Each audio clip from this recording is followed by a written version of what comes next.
So while I'm here at the mixer, I wanted to kind of give an overview of best practices I've come up with, not necessarily requirements in any way, shape, or form, just suggestions and ideas for helping you work out what you're, how to conduct business and what should be your priority and your focus while you're doing sound. I find that when in doubt, arrive early.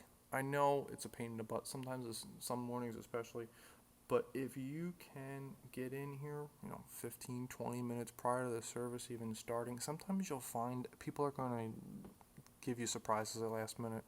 Uh, it's a continual problem that is just human nature to forget that you need to, by the way, I need to ask you to do this. And so people want to hook up the projector, people want to hook up a laptop, people want to have 10 extra microphones, and sometimes they tell you ahead of time, sometimes they don't remember. It happens. So when in doubt, arrive if you can at least 20 minutes early, just so you can kind of get a head start on some of that and be aware of what's going on. Hopefully they are able to set things up for you and just let you know what's plugged into what channel, but you take what you can get. So one thing I also like to do is once I have arrived, grab a copy of the bulletin, bring it up, kind of just skim through it and say, okay, what choirs are participating in the service? What special groups are going to be doing what type of thing? Is there confirmation? Is there communion? Is there the band? Is there anything special going on where you'd have additional people up front trying to talk? Once you have that kind of mental inventory and you see what's going on and you have an idea of what's going to be happening up in the front area of the church, I always put the bulletin away. This is a weird concept for some people, I know, because everyone likes to look at the bulletin and see what's coming up next. But when it comes to doing sound, we're just as human as they are, and the more you're looking at the bulletin, the more likely you're going to miss what's going on, especially if something gets changed at last minute, someone forgets a portion of the service or whatever. You can improv a little better and you can pay attention to who's moving, kind of watch their body language and see who's going to talk first, even before anyone else in the service realizes it. So maybe someone wants to interject and add an extra special prayer, or someone wants to add a comment above and beyond what was shared at the mission moment. That's not going to be in the bulletin.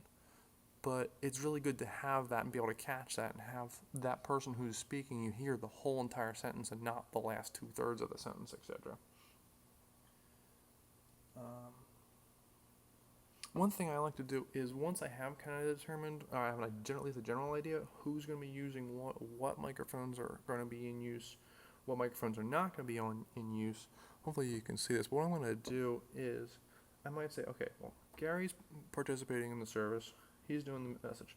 So I'm going to go ahead. I'm just going to mark him. I'm not going to necessarily use that as my permanent volume, but I slide it up a little bit here just so that it's a mental marker for me that that's going to be actively in use. And like I was mentioning before, bring the choirs up, the hanging choir mics up a little bit because I'm going to use them at some point.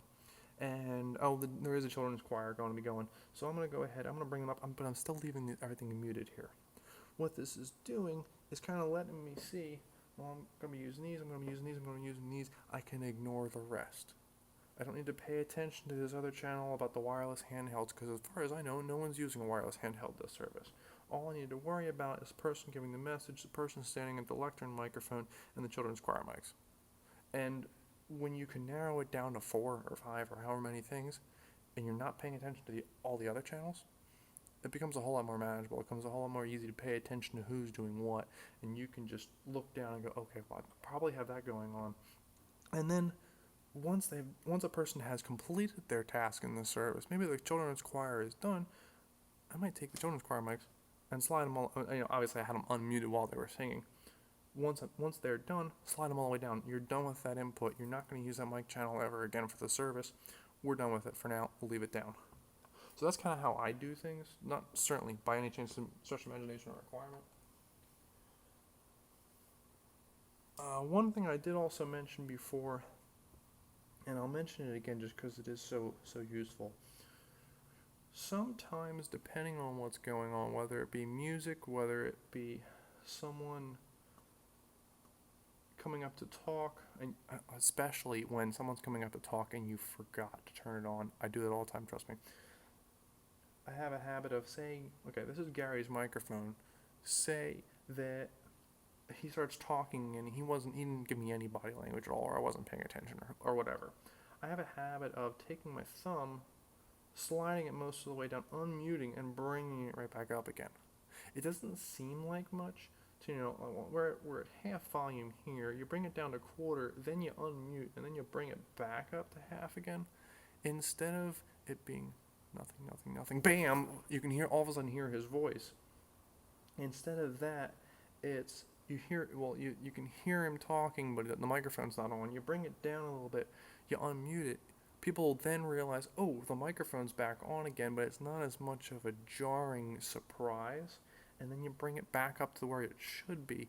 Just simply that sliding into place is again less jarring. It's less of a surprise. You have less in the way of people having an odd reaction to what you just did. It's not as big, not that really that big of a deal, but it's one little benefit you can do if you're thinking ahead and you have the coordination for it. While here, I figured I'd go over some of the various different cables. These are all basic sound cables. There's nothing really fancy to them, and if you know them, then so be it. The first one I'm going to show should be familiar to everyone. This is a basic microphone cable. And it's about probably 15-20 feet. It's got two connectors that are very different, well, because they're designed to mate together. So this is the male end because this is the protruding connectors in there, and then this is the female end because it's got the sockets for the protruding enders to go into. So it's fairly straightforward. You just pop together, and it is designed to not come apart just by pulling. You do need to kind of pop that little release tab there in order for that to come apart the way it should. If you have one of these and it is pulling apart really easily, then you might want to get another cable. What you'll see is that for the most part on the mixer itself, these connectors are very popular here. They're almost all the connectors here, at least as far as the wired microphones go, they're all going to be using this type of connector. The reason for that is because the way it goes into electrical properties, where I'm not going to go into amps, voltages, wattages, etc. But this type of cable and the electronic design behind it allows the signal to travel much further and still sound the way it should. You can run a basic microphone cable 200-300 feet, no problem, and you might get a little bit of extra static added in, but for the most part it's going to sound pretty much the way it should, and you're not going to have much in the way of volume drop off. Another popular cable that you're going to see, and to contrast it against the previous one I will in a second, there's a couple different names for this. Probably the most popular one is a guitar cable or instrument cable. The technical name would be a 1/4 TS jack, or tip sleeve. There's two connectors here. There's just the one lead for the center and there's one for the shield. This is constantly used for guitars, basses. You might see this for other more fancy electronic instruments such as electronic keyboards, electronic drums, etc. You'll also notice it's used for wireless microphones. Now the reason this works out okay, admittedly we're using the microphone cables for all the long distance wired mics. These cables work just fine. The guitar cables work just fine when you're talking shorter lengths, like 20, maybe up to 30 feet. You start going past 30 feet, and you can do it. You can get couplers and connect multiple ones together. But what you're going to find is once you pass 30 feet, especially when you get up to like the 50s and the 60s and the 80s feet, you're going to find the volume drops dramatically. That's because the way this signal is designed, it's more electronics thing than anything else. But the electrical properties, it doesn't quite all make it. Some of the electricity literally gets lost in transmission, and it doesn't quite make it to the destination. So you end up with,